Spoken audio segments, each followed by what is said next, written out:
mbokk yi salaamaaleykum ñu ngi leen di sant bu baax di leen gërëm rafetlu ànd bi ak ñun ci ITV ñeent fukki simili ak juróom moo tegu ci juróom benn waxtu bi simili leen ci xabaaru marax yi la ca gën a fës Aminata Mbengue Ndiaye nekk léegi njiitalu conseil des collectivités territoriales wutu fa ki fi nekkoon njiital parti socialiste di Ousmane Tanor Dieng ginnaaw bu mu génnee àdduna moom Aminata Mbengue Ndiaye Alioune Ndoye maire bu Dakar Plateau moo ko wutu ci kuréel bi ñu dénk lépp lu jëm ci wàllu napp gi ak koom-koom gi ci mbeex mi dinañ ci dikk ni mu gën a yaatoo ci biir xabaar yi. lu yaas bi di wéy di doon coono ci kaw askan wi ginnaaw kon yoonal yi nga xam ne njiitu réew Macky Sall bëgg na ko loolee nag ci atum 2013 la waaye ba léegi des na yemb ci kaw askan wi ba tax rax ci dolli li nga xam ne nag ñooy borom kër yi kon taamu di luwee doxandéem ci kaw doomi réew mi. lu leen loo xam ne kon doon coono ci askanu Sénégal moo jëm ci li nga xam ne kon mooy wàllu intérêt yi ginnaaw lebu bor koppar gi ci banque yi ginnaaw gi nag fi mu ne nii kon jafe-jafe gu tar kon laskan wi jànkonteel te nag dee nañu lu ji njaag banque yi moom mooy njaag njiitu réew Macky Sall bëgg nag loolee mu dàkk ci mim réew. tàggat yaram Sénégal di jongante ni ki tey ji ak ñi di waa Japon na ngir xëccoo place bu njëkk ci lu jëm nag ci groupe D bi jongante bi ñu ngi koy amalee ca Brésil ku gagné nag dem ci huitième de finale ci yooyu jongante nga xam ne ñu ko amalee tout tànk yi nga xam ne seen at tollagul ci ëppgul fukk ak juróom-ñaar kon mbokk yi loolee mu gën a fës ci xëtu xabaar yi nees kis bu jalaan ñun ci faram-fàccee.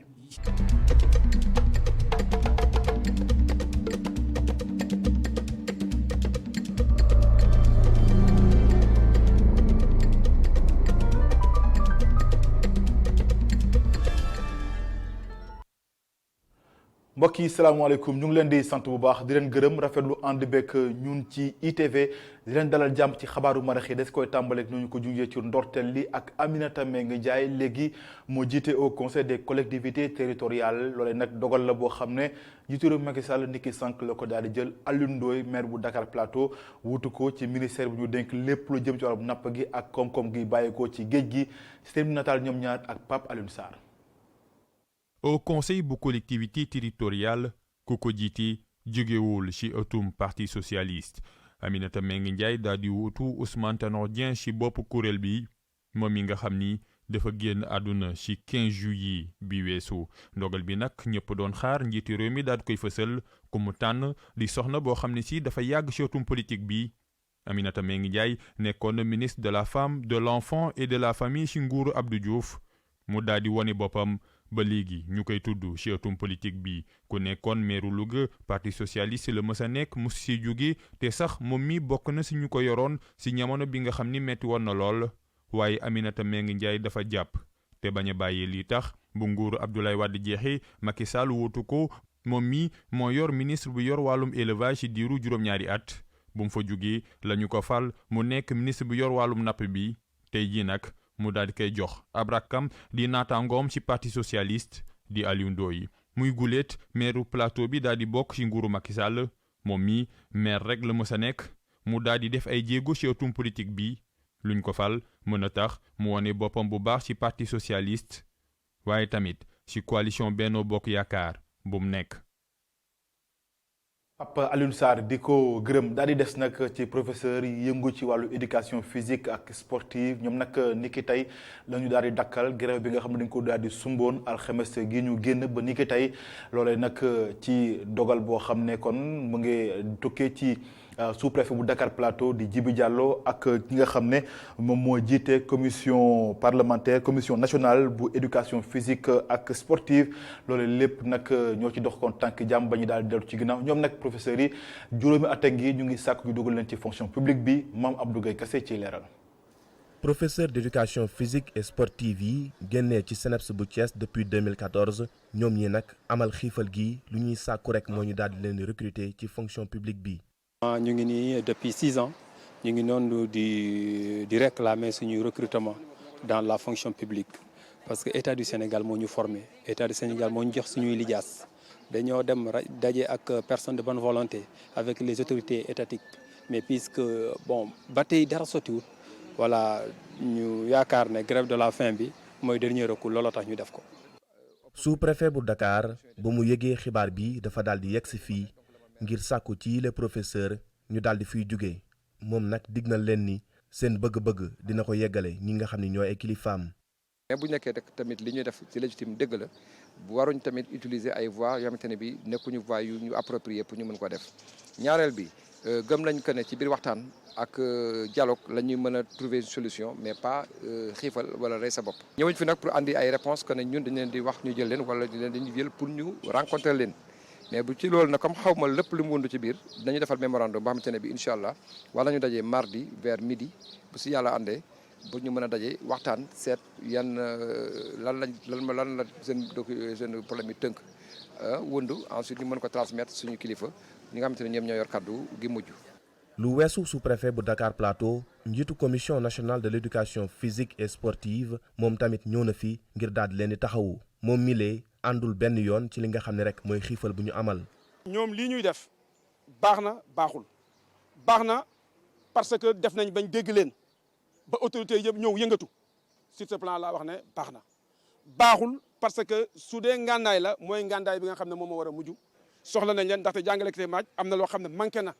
dafa manqué si école yi am na si école yoo xam ne sax ñu ngi jël ñeneen ñoo xam ne tàggatuñ leen ñuy def am ñoo xam ne sax ñu ngay fermer classe parce que amul donc ñoom ñu formé leen ñu nekk ay techniciens ñu jël leen lu war la.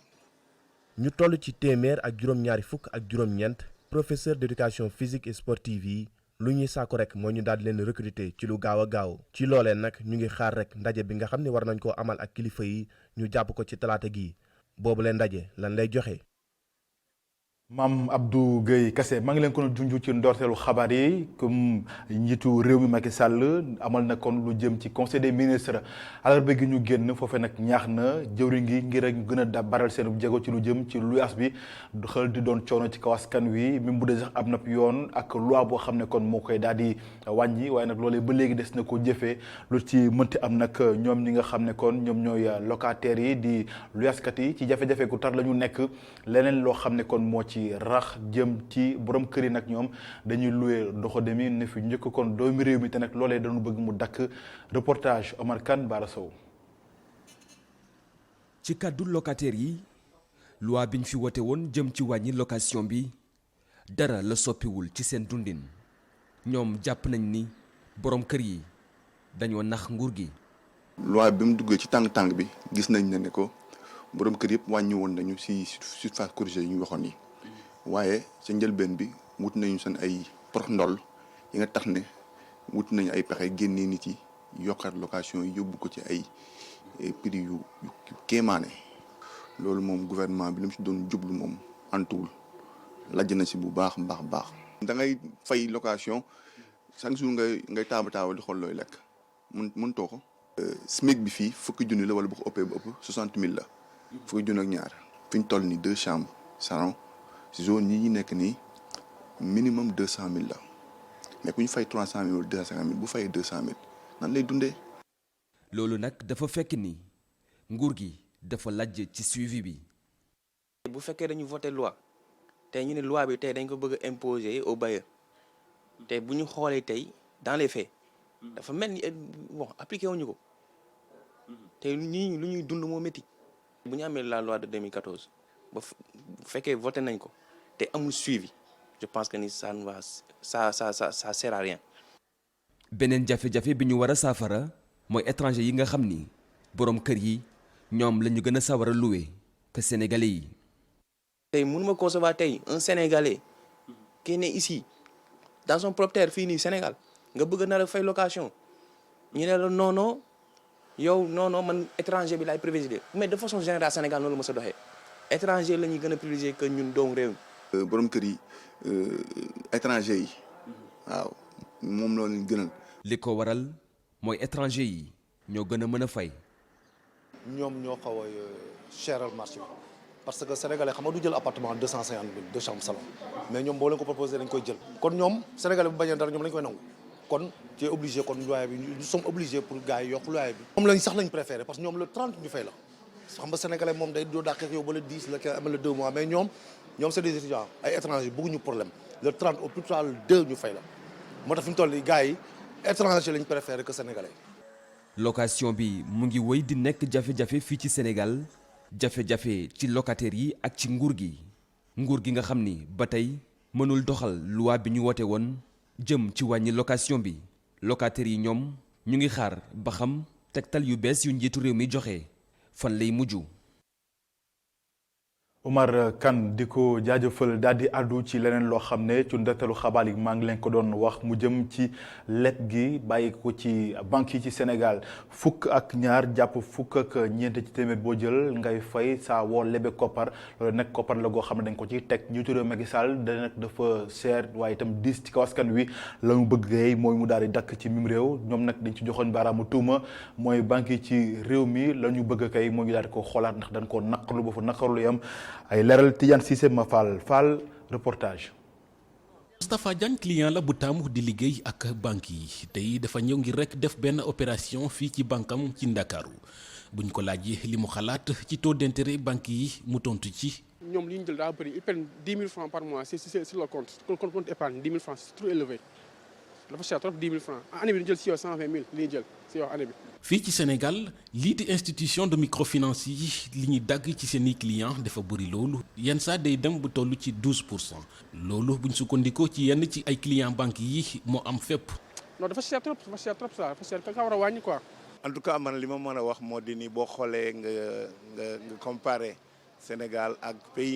pays anglophones yi nekk Afrique de l'Est que ça soit mu nekk Kenya wala Tanzanie foofu la yëf yi gën a yombee intérêt bi foofu la gën a tuute. ensuite li ngay fay pour yore compte wala transaction yi ngay def foofu la gën a yombee. ngir wàññi taux élevé yooyu clients yi gis ni faaw ñu jël exemple ci dëkk yi nga xamante ne ay exemple la fii ci Afrique. xanaa xool rek ñooña li ñuy def lan moom lañ ci mën a def fii dans l'environnement francophone ensuite am na banque yu nekk fii ci Sénégal te ñu nga foofa xañ na bu ñu waxtaanee dinañu mën a jël lépp lu ñu mën a jàng foofu. indi que fii pour que ñu mën a def la même chose ici au Sénégal. c'est déjà fait quoi mënoo si dara quoi déjà ça fait des années mi ngi fii quoi xanaa nguur gi rek état jël ay mesures rek loolu mooy solution parce que ñun ñoo borom doole ñoo am doole ñun jël ay mesures rek c'est la solution quoi à mon avis man. 12 13 wala sax 14% ci ay taux d'intérêt loolu doon na lu bëri buñ sukkandikoo ci yenn ay clients ñoo ngi sàkku état bi mu liggéey ci loole ngir rek lii di institution de microfinance wala sax banque yi. ñu wàññi li ñuy dagg ci seeni client. naka la ñu war a def ngir yoreen gi jëm ci wàllu pétrole beeg gaz bi maanaam kon ci kaw gàttal meññeenteef yi bàyyi ko ci suuf si doon lu mucc ayib loolee mooy xememteefu commission parlementaire bi ñu dénk wàllu énergie ak ressources minérales loolee nag bëgg nañ ko ci njàppandalu société civile bu Sénégal di fas leen ci tàggat waaye itam ñaax leen ci yoreen gi ngir rek seen xememteef googee mën a antu ci mim réew Abdourahmane Ly. enjeu yi yaatu na loolu ak découverte yu ñu amal ci Sénégal jëm ci pétrole ak gaz ñii di ay ndawi réew mi mel na ni xam nañu ko bu baax gannaaw bu ñu taxawalee benn commission buy saytu lépp lu jëm ci wàllu woowu mu di commission bu nar a def fulla ci liggéey gi jëm ci législation minière. fas yéene ñu toog assemblée rek mais dinañ wàcc ci terrain bi dinañu def ay mission d'étude dinañ def ay mission d'information à l'Assemblée nationale mais aussi liggéey bu ñu war dinañ ko def. en tout cas dinañu feetal suñu rôle dinañ ko jouer pleinement parce que loolu la ñu Sénégalais yi sant. société civile bi fas yéenewul deltu ginnaaw ci mission wu ñii di ay ndawi réew mi. ginnaaw coow lu bari na ñu fexe repositionner assemblée nationale repositionner député yi ci seen rôle contrôle parlementaire surtout li nga xam ne ñoo ko moom depuis 2016 loolu constitution bi wax ne na les ressources naturelles appartiennent au peuple donc naka lañu mën a jëmmalee droit de propriété boobu naka la mën a jëmmalee contrôle boobu ba nga xam ne parlementaire dañ mën jouer son rôle. ci bile ndaje bu njëkk nag commission bi dal na ci woo ñi nga xamante ni seen xam-xam dafa màcc ci wàllu wi mu di daje boo nga xamante ni ñooñee may nañu député yi ngir rekk ñu gën a xam fan la mbir yi tagga témbe. wax nañu lan ban jafe-jafe. surtout ak fan la application code minier boo xam ne ñu ko mu njëkk ñu ko adopté en 88 après ñu ñëw 2003 ak code minier bu bees bi nga xam ne 2016 lañ ko adopté yan jafe-jafe la parce que et puis def na ay recommandations pour que ay jumtukaay yu mel ni la commission générale des finances la commission générale des mines nga xam ne dafa doon permettre nit ñi ay kuréel yu bëri en tout cas joxe seen i xalaat ci attribution titre minier yi pour que peut-être ñu mën ko réhabiliter ak yeneen jafe-jafe. mu di ay liggéey yu ubbi yeneen i buntu ñoom ñii ak seeni partenaire bii di Oxfam ngir rekk ñu mën a xuus ci lépp li nga xamante ni waxtaanee nañ ko jëm ci li nga xamante ni mooy ñoŋal politique minière bu Sénégal. Abdou Rahman Ly di ko gërëm turu borom bi di jolli ak rëkk ni ki démb ci aljuma gi ci bourde populaire bi noon amal ci allée centenaire yi mbooloo mu takku nag dikk fa bàyyee ko fu ne ci biim réew ngir màggal borom bi ñu andi ci leeral Cheikh Hassana Fall Baara Sow. ñu ñëw sol seen yére yu jekk ñëw feesal file ci allée centenaire bile ay taalibe yoo xam ne mbégte képp la ñu àndal ba ñuy tudd turu bi yàlla fii ci bërëb bile. bànneex la waaw. parce que li ma si yëg dafa neex trop parce que gis nga mbooloo mi ni tey nii. tey foo boo jubee place bi rek sa xol dafay sedd incha sa xol dafay sedd tellement ba nga xam ne sax li ngay sentir daal mënoo koo wax sax. ab bourde boo xam ne ci bërëb bu mythique lañ ko def ci biir Ndakaaru ndax wane message bu am solo bu ñu bëgg jàllale. bu ñëwee ci place bi nga xamante ni bokk na ci place yi gën a marqué ci histoire du Sénégal wàllu politique kon da ngay xam ni yàlla nañu def fii tey bu ñu fàtte ni réew mi bu masaan a yëngu dara ci wàllu politique te yëngu-yëngal yu bëri fii lañ ko daan def xel yi day dem ci Cheikh El Hadj Abdou Aziz Dabakh te Cheikh El Hadj Abdou Aziz Dabakh ku ne xam na ni régulateur social la woon boo xamante ni ñëpp nawoon nañ liggéeyam kon ci place bi ñu def fi lii nii yàlla na ci place bi yàlla na ci sénégalais yi tamit. ñoom ñi le sax jàpp ne bourde yile dafa war a doon loo xam ne daa war a sang ruuxu képp ko xam ne yaa ngi ci biir réew mi le. lii def ñu jàngal ñu rëy ba bu ñu jógee suñu xawoon a jéng tuuti sax dinañ jug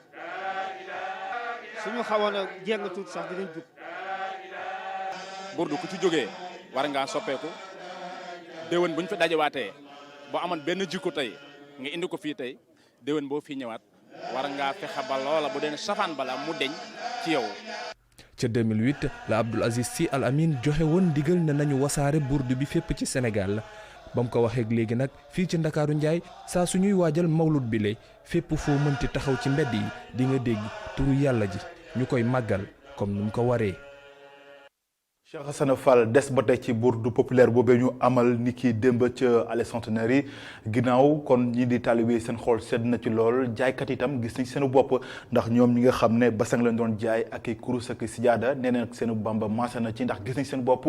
bu baax a baax ci boobu la mbir Omar Kane Bara Sow reportage. ak kurus bokk na ci li gën a jar saa su xew-xewu diine jubsee noonu itam la fa demee ci bourde populaire bi. waaw Ndiaye moom wax dëgg fi yàlla mu ngi dox moom ñu si gis suñu bopp bu baax a baax a baax pour si moom wax dëgg fi yàlla mu ngi dox moom wax dëgg fi yàlla. waaw am nañ si mbégte bu baax a baax. ñoo ngi si yegg suñu bopp. macha allah mu ngi dox na bu baax incha allah. presque jaay naa bu ma des ñaari sajaada bu 3000 ak benn bu jar 15000 laa desal yëpp jaay naa ko. jaay sajaada ak kurus jaaykat yile ñoom xam nañ li tax ñu tànn ko. taalibe Seex daa bëgg kurus. léeg-léeg nga gis koo xam ne day yor kurus sax fàtte kurus. léeg-léeg nga gis koo xam ne day yor kurus sax fàtte kurusam mais bu ñëwee day jënd. bu ñëwee rek fekk amuñ fu ñu toog duñ jënd saa yaay 1000 francs bari même boo indaay comme 5 bal 10 bal day jaay day baax na trop. fii ak gàmmu Tiwaawoon bi di ñëw jaaykat yi ñoom daanaka li ñu yoroon ci marchandise tuuti moo ci des. di ko gërëm bu baax Omar Kane daal di àddu ci wàllu tàggat yaram ak ay bés rek ginnaaw bi mu jëlee kon championnat bu Sénégal ci kanamu waa Dakar Université Club ñi di waa AS Ville de Dakar kon tey di jongante ak Saint-Louis Basket Club finale du Coupe du Sénégal ni ki sànq kon ñu ko daal di tàmbale ci stadium Marius Ndiaye li leen nag di équipe bu Ndakaaru bi di AS Ville de Dakar ñoom nag kon dañoo bëgg jël championnat ba noppi jël itam Coupe du Sénégal bi jamono jooje nag ni ñuy jàngoonteel di waa Saint-Louis Basket Club ñoom nag jël nañu ñaari yoon raaya gi di Coupe du Sénégal atum 2011 ak atum 2016 kon daal fi mu ne nag seen bëgg-bëgg mooy jëlaat ko ñetteel yoon ci atum 2019 gile des ba tey ci wàllu tàggat yaram ak lu jëm ci li nga xam ne kon mooy place bu njëkk ci groupe D bi Sénégal kon di ko xëccu ak waa Japon maxi bi ni ki kon fukki waxtu ak benn ci guddi ko lañ koy daal di amalee ca Brésil Sénégal nag gaynde yi kon am nañu juróom benn poñ ñii nag di waa Japon nekk ci ñaareelu place bi am ñeenti poñ kon ñuy xëccoo première place waaye itam loolee mooy yemook qualifié ci 8e de finale yi kii nag di Malick Daf ne bëgg-bëggam mooy duma waa Japon ba noppi qualifié ngir rek mën a jël raaya googe ñu tollu kàddoom ci jokkoom ak Malick Thiandoum. li ma bëgg daal mooy ñu continuer ci li ñu nekkoon bañ ci jógee parce que am na solo lool ndaxte gagné moom dafa am solo surtout nekk ci dynamique bu victoire moom dafay gën a am jox équipe bi confiance. Je pense que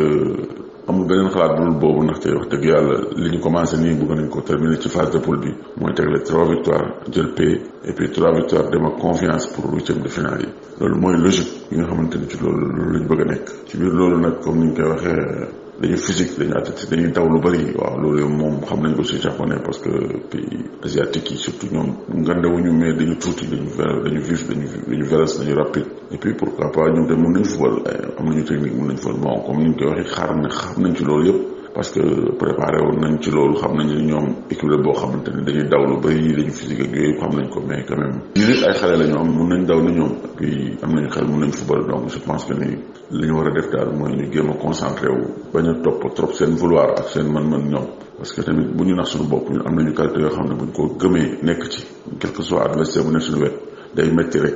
mais mun nañ la gagner mais li ci des nag mooy ñu am concentration am humilité bañ a naago bañ a suffisant parce que on a encore rien fait ñu concentré wu xam ne il nous faut obligatoirement gagner ce match pour être premier amul leneen loolu moom moo war a nekk ci kàttanu yàlla bu neexee yàlla ak yonent bi effectif bi waaw c'est vrai que am na ñoom ay cartons am na ay joueurs yoo xam ne ils sont menacés par des cartons mais dinaa xool incha allah par rapport ak ñooñu xool ñu leen reposer pour bañ a jël risque ndax bu ñu amee deuxième carton ils seront éliminés pour les 8e donc loolu moom risque boobu xamante ni dafay xaw a doy waar mais quand même duñu changer duñu chambouler yëpp mais dinañu def quelques changements rek pour jéem a équilibrer équipe bi xool jéem a jouer daal ak loolu pour gagner incha allah. nekkoon ay kàddug Malick Daaf mi tàggat gaynde Sénégal yu ndaw yi kon di leen ñaanal ndam seen jongante boobee seen diggante ak waa Japon kon mbokk yi loolee moo laf laaj xabaaru marax yi sant leen bu baax gërëm leen ci ànd beeg ñun gërëm ñëpp ñu jàpp ci xabaar yi ba mu daal di yemb rédaction bi jox leen dox daje 19h45 ci xibaar yi ci nasaraan ci gàttal ak Adama Anouchka Ba ma jox leen dox daje minuit bu ci àllande ci jukkib xabaar yi feeg boobu ngeen wëy di ànd ak suñuy programme ci ITV ndax mbiri ngi ci